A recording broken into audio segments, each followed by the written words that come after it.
Super Bowl. To do all that, of course, Pittsburgh is the only team to ever turn that trick. To the Giants team hotel now, and Ed Werder. Ed? Well, Boomer, Eli Manning told me that he and his brother Peyton Manning had their normal Friday conversation and discussed the Patriots personnel and their defensive tactics briefly, although Eli told me, quote, it wasn't do this, don't do that, and that's because Peyton says no quarterback in the league, not even himself, knows more about the Patriots right now than does Eli because he's watched tape of every New England game this year and had one of the best games of his career against them in Week 17. Peyton says he didn't tell his brother what to expect when he walks out of the tunnel and onto the Super Bowl field for the first time, saying he needs to feel what it's like for himself because that's a very personal moment. Sal Peyton did say he's looking forward to hearing what Eli thought about that. Well, Ed, I'll tell you what, the biggest story going into this game, of course, was Tom Brady's right ankle. That high ankle sprain he suffered in the AFC Championship game turned out to be just fine. He took every snap in practice. That doesn't mean that the New York Giants won't try to test that ankle, test his mobility in the pocket. In Week 17, they blitzed him on 43% of the time that he dropped back to pass. His quarterback rating in the face of the blitz in that game, 144. And Tom Brady was very good at articulating just what this team faces today. He said, this is the biggest game of our lives. My life, our entire team, our entire coaching staff. And Boomer, he said, we're either going to make some great memories or we're going to look back on this as a missed opportunity. Oh, there's no question. We talked about that pressure, Sal. Thank you very much, guys. Sal got some sun this week, huh? Yeah. Sun or cold like Coach Coughlin got in Green Bay. Yeah. Green Bay game. Sal, put some screen on if the sun comes out today. On to Tom Brady and Bootgate, which, of course, was last week's story. Do we think his ankle's hurt now, Tom? I think his ankle's 100%. You know, he said he's ready to go. I think if you're the Giants, you prepare for 100% Tom Brady. If he tweaked it 2 weeks ago, it's certainly ready to play. And no matter what you have to do in the biggest game of our lives, he's going to do it. Giants don't hit him, he's going to kill them. Giants hit him a lot. I think they have a chance to win the football game. Well, we got a couple quarterbacks that understand what it might be to play with an ankle problem. Let's kick it out to the stadium. Steve, Jaws, Mike, does it mean much for the Patriots? Could it alter some plays they might call? The guys have said no right throughout. Don't worry about the ankle. Don't worry about the ankle. And I want to talk to you not only about that, but about what do you exploit? Let's say Tom's feeling good, and you're Josh McDaniel, in his young 30s offensive coordinator who has really had his fingers on this entire masterpiece of an offensive plan. He calls the plays when the game matters most. Belichick doesn't horn in and say, do this, do this, do this. Josh is calling him. How would you approach it if you were Josh on the sideline and going after the Giants? Oh, thank you, Mike. You're in my wheelhouse now. You just made me Josh McDaniel, the offensive coordinator. Well, I'll tell you what I'm going to do. I'm going to spread the field because I have the most prolific offense in the history of the National Football League. I am deep at wide receivers. In fact, I'm going to come out in the game with 3, 4, maybe even 5 wide receivers, and I'm going to make James Butler, I'm going to make Jabril Wilson, the safeties of the New York Giants, play in coverage. They are box players, good run defenders, very average in coverage. I come out, Steve, and I'm slinging it out of the shotgun. No question. In fact, Tom Brady, and you can put Peyton Manning in that same spot, Brett Favre, they go to play football. They're so good and relaxed and confident that they can actually pick people on the defense to go pick on. Those two safeties are incompetent and covering, not incompetent, they're below average, we'll say. And you want to make sure that they don't play their respected position. You don't want us to line up in a two-back tight end, let them play safety right where they're comfortable. You spread them, to your point. 75 offensive plays, kind of average in a Super Bowl probably. 74 of them should be in a situation, in a formation that forces those safeties to play cover. And now if you can do that, I think if you don't do that 74 to 75, you're wasting a play in the Super Bowl. Yeah, and that means the hat must be worn by the Giants pass rush. Yeah, there's no question. I think everybody who's analyzed this game thinks if the Giants can hold the Patriots passing game down, we'll have a game. After all, Steve, I don't know if you know this, but Jaws believe points come out of the passing game. He talked about a quarterback and didn't say that the first time all year. We didn't get that in yet. No. We continue from southwest and southeast of Phoenix, Arizona, northeast and northwest, I should say, through the Sonoran Desert. That freight train of the Patriots going to be derailed by the Giants. We continue the Super Bowl countdown on ESPN. The sights and sounds of the AFC title game. We're going back. We'll see you there. Listen in on how the Patriots beat the Chargers and stayed perfect. And the perfect game plan to pull off the super upset. How the Giants can beat Tom Brady and the Pats. next.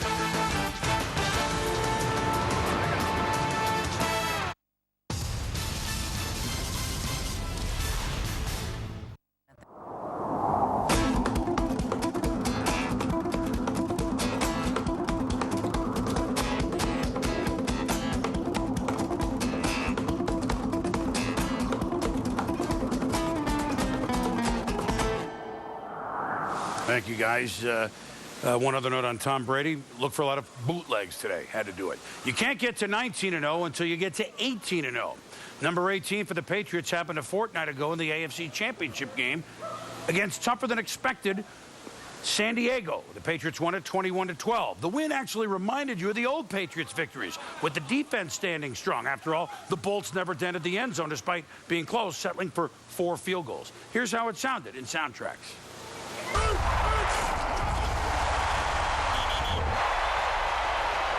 right, everything you got, leave it on this field. Play together, let's play smart, and let's play physical.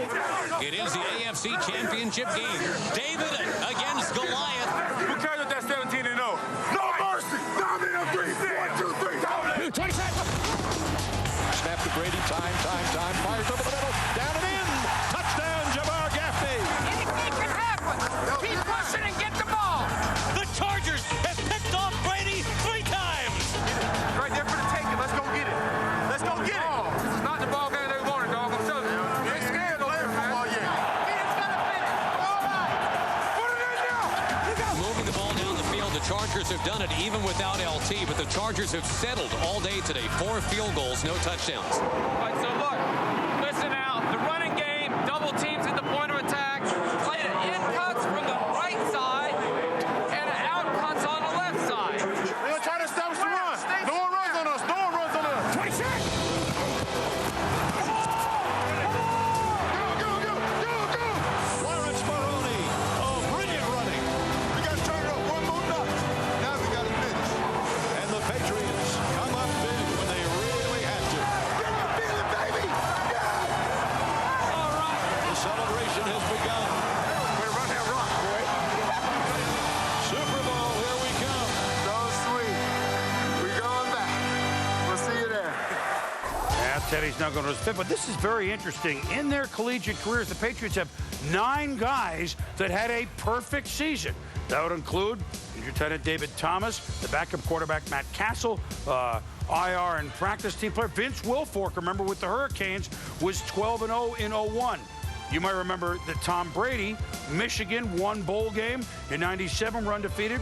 Russ Holstein back up on the line with Nebraska, undefeated in 97. Randy Moss's Thundering Herd was undefeated in 96, 15-0. And tight end Kyle Brady with Joe Pa's Penn State Nittany Lions, undefeated in 1994.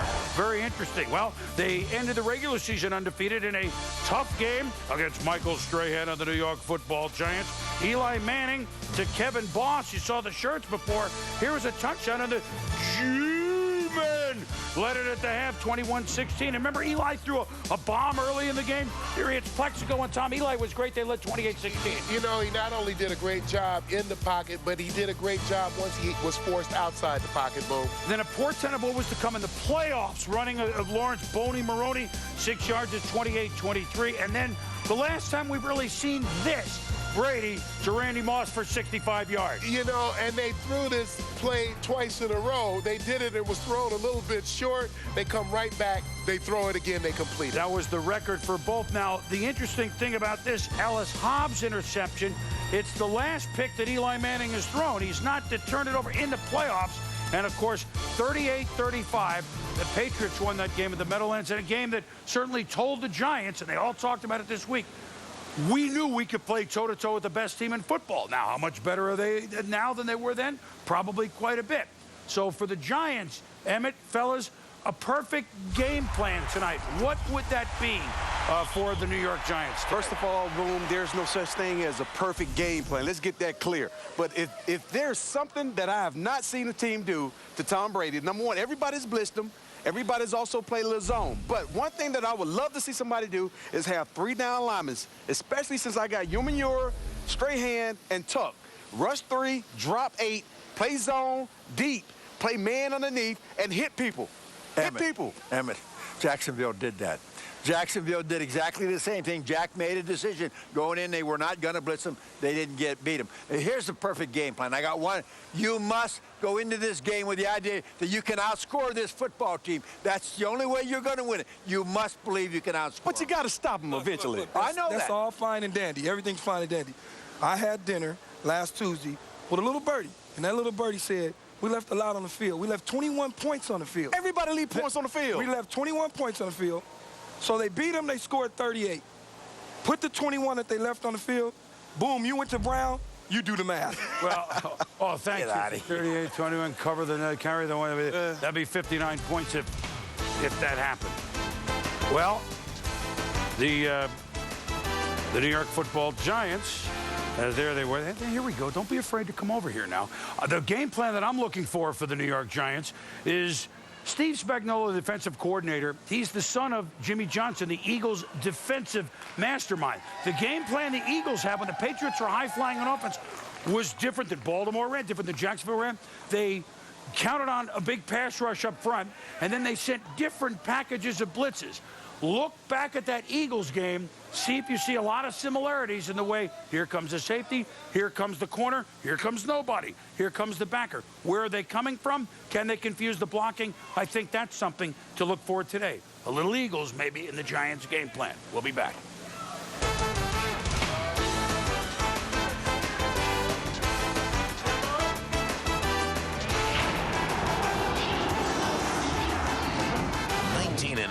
Or Spygate, what Bill Belichick would really be remembered for. And is the new Tom Coughlin the reason why the Giants are here today? Plus, what a perfect season and a 4th Super Bowl win will do for Tom Brady's legacy. And a rush to judgment. Which team will win the ground battle in Super Bowl 42? Emmitt Smith takes to the demo field. Next. I'm Michael Strahan of the New York Giants, and you are watching Sunday NFL Countdown.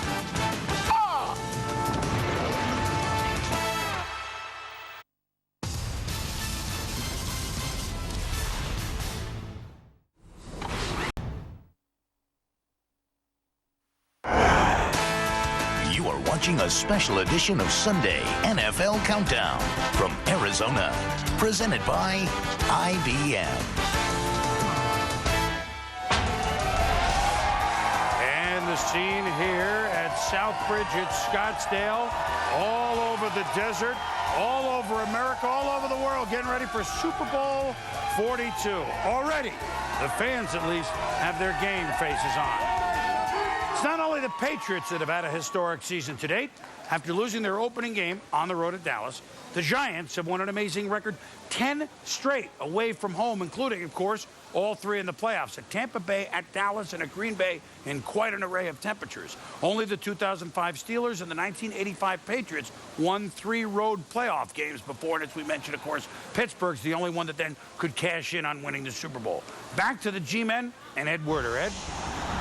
Well, Boomer, this is what Eli Manning will tell Brandon Jacobs, the running back with the body of a defensive end, before he leaves the tunnel for Super Bowl 42. He says, no juking, no jiving, especially early in the game. Lower your shoulder pads, lower your helmet, and let the Patriots know they're in for a physical game. It's exactly what Jacobs did on the very first play of the NFC Championship game, running over Charles Woodson. And this is what Jacobs told me will be on his mind today. I want to be the one who sets the tone against the Patriots.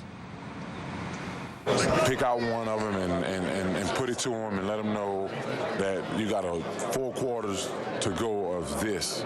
It gets you going. It gets you pumped up because that's what he's about. That's who he is. He's not a guy that needs to make no moves, shake and bake. He's a bulldozer. I think his physical attitude gets everybody going. If you're on defense and you watch him run over guys like he does, it gets you excited because I just don't feel like any other team has that type of player. Here's the very latest on the knee and ankle injuries that have kept Plexico Burress, a Giants wide receiver, off the practice field all week here in Arizona.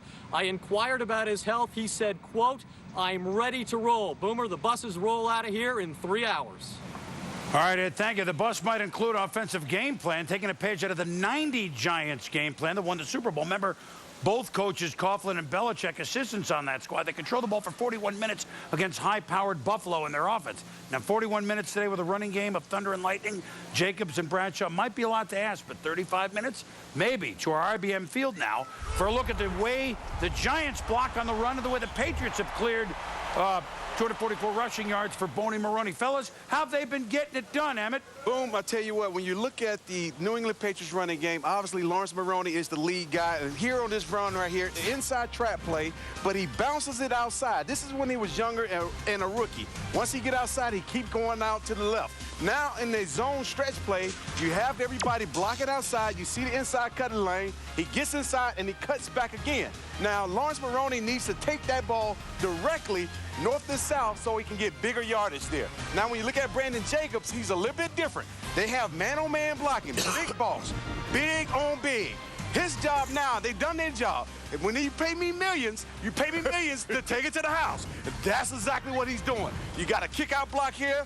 He's up inside, and again, he's at the next level. The offensive linemen did their job. Now, I'm going to demonstrate for you actually a trap play that Lawrence Maroney ran on a nickel situation. Set, go. Here, Tom, dude, kicks out. I go up inside, I can take it to the house and make my money that way. Now I'm going to demonstrate a zone block play that Brandon Jacobs ran, even though it wasn't zone, it was man-on-man. Let's go, go. Here, I'm a running back, I'm ready to hear it. Work fights inside, I bounce outside. And we have fun, and we have fun. And so, Tom, when you look at these two running games, what do you think about it? Well, I think that there's a lot of areas that the Giants have to win in order to have a chance to win the game. They have to rush the ball better than the New England Patriots to have a chance Well, you to talk win. about the two main running backs, but think about the two guys coming off the sidelines.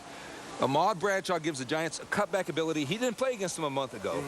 And Kevin Falk, to me, is the most underrated player the Patriots have had during the Super Bowl run. Giants are going to have to, you know, obviously run the football extremely well, get some pass rush on defense, but running the ball will help. I mean, you have to run the ball. You just have to do it. Again, the key, what's going to happen in the trenches. To me, the running game sets the tempo for the whole entire day. Brandon Jacobs, if you really want to set the tempo, do exactly what you said. Run somebody over and get your defense fired up. Boom, back to you. All right, guys, thank you. Sunday NFL Countdown. Kenny Mayne, I'm on a horse right now in the Arizona desert. It's got to be weirding you out. Me too. Later on Countdown, the story gets real strange. Last licks for picks. Who will win Super Bowl 42? The crew decides. Coming up. Bringing John Wooden's wizardry into the Giants locker room. How Tom Coughlin is channeling the UCLA Hoops legend into his coaching methods for the G-Men. And what a Cowboy legend saw in Bill Belichick as a young kid. Roger Staubach on why the Pats boss was born to coach. Next.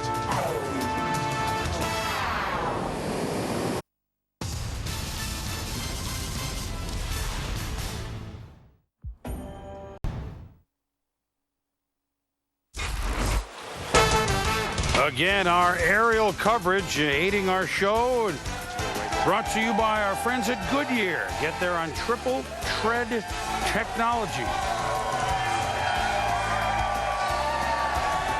And there's some quadruple treads right there. Patriot fans, Giants fans, ready to rumble. The whole Northeast corridor's over here. Who's home in these states where we live on I-95? Nobody.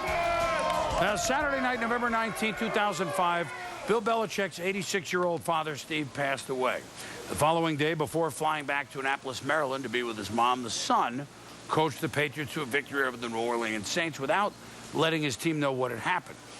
As Jeremy Schaap reports, dedication to the team is one of the lessons that Bill Belichick had instilled in him early by his father and by an institution.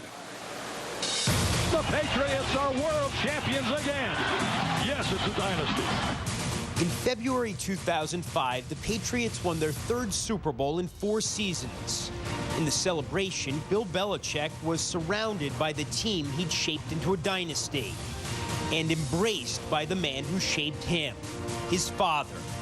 In 33 seasons as a coach at the United States Naval Academy, Steve Belichick helped mold midshipmen into men his son into a coach.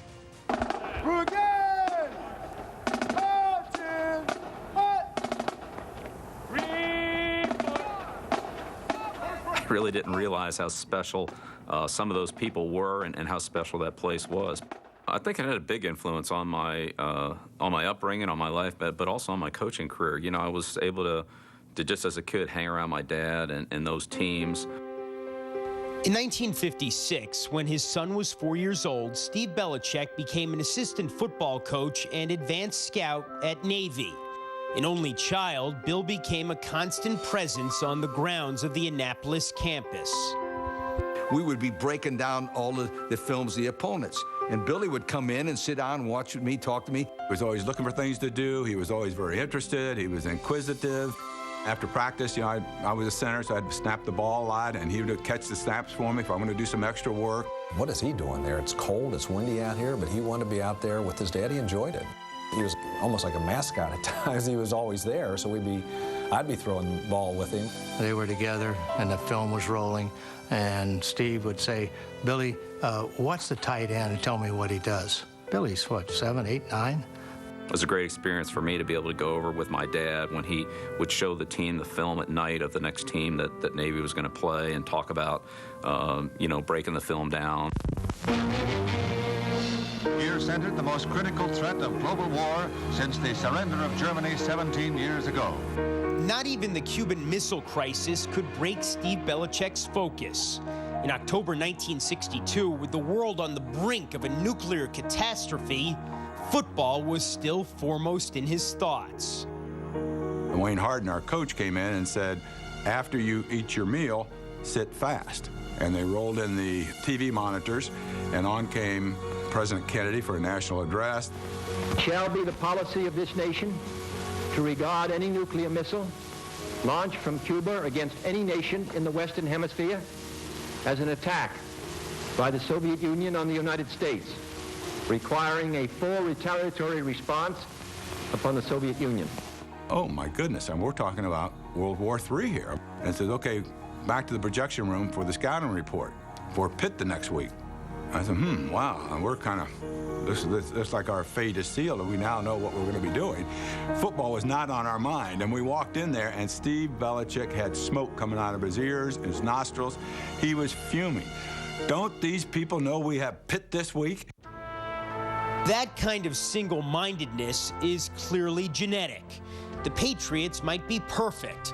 They might have enjoyed the most impressive season ever, but their coach doesn't dwell on the positives, especially not in the film room.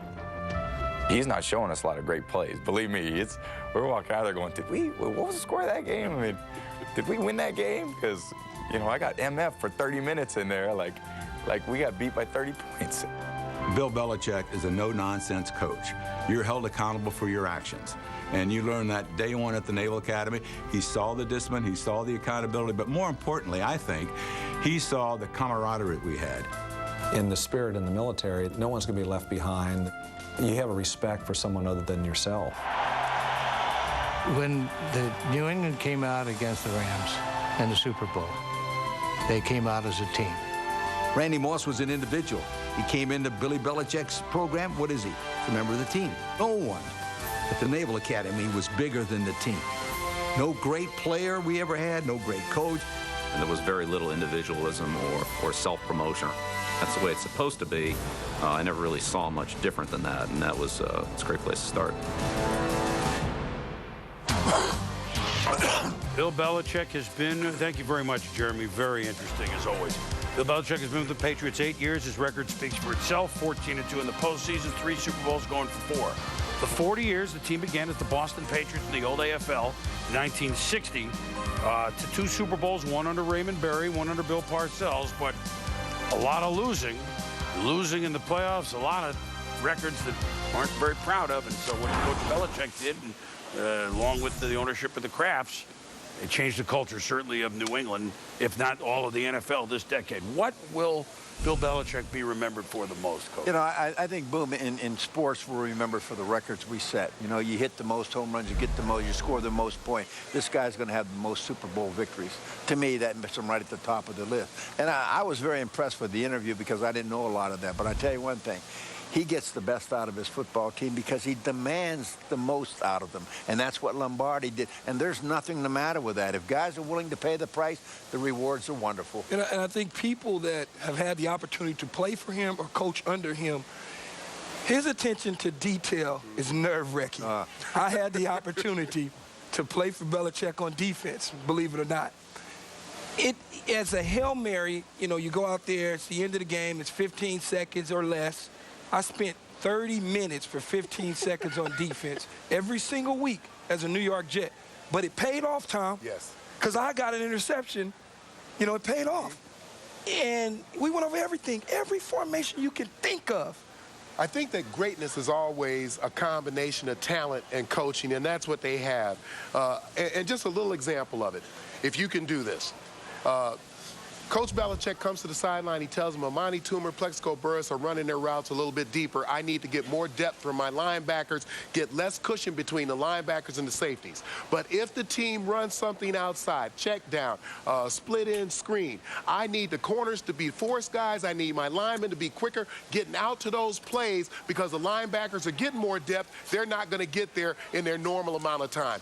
That kind of real-time adjustment is something that I believe only the Patriots have right now. We make real-time adjustments on the field. They don't wait till they get to the locker room at halftime, and he can do it off a Polaroid. You know, fans see all the time, they show the Polaroid, they can make that kind of an adjustment off of a single shot.